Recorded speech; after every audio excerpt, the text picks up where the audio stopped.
நீ வந்து சொல்லலாம், இல்ல நான் ப்ரே பண்ணேன், ஆண்டவர் காமிச்சாரு வசனம். அப்படிலாம் கிடையாது. டீனேஜ்ல இருக்க அப்படின்னு சொன்னா 20, 21 வயசுக்குள்ள இருக்கிறேன்னா, ஆண்டவர் ஒரு லைஃப் பார்ட்னர உனக்கு காமிக்கவே மாட்டாரு. ஆண்டவர் அந்த சப்ஜெக்ட்டே உன்கிட்ட பேச மாட்டார். உன்கிட்ட ஒருவேளை பேசியிருந்தா அமைதியா இரு, பொறுமையா இரு, தேவையில்ல இந்த ஒரு ரிலேஷன்ஷிப்குள்ள போகாதன்னு பேசியிருப்பாரு. அதுதான் ஆண்டவரோட சித்தம். ஸோ உன்கிட்ட ஒருவேளை ஆண்டவர்னு பேசியிருந்தா அது பிசாசா இருக்கும், இல்ல உன்னுடைய சுயமா இருக்கும்.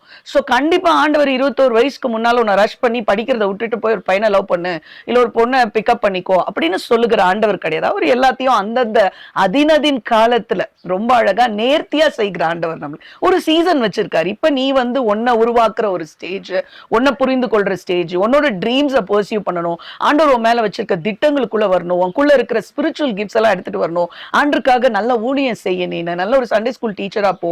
சோ எலும்பி முகத்தை கழுவு, இத பத்தி உட்கார்ந்து யோசிச்சுட்டு அழுதுட்டே இருக்காத. Just tell me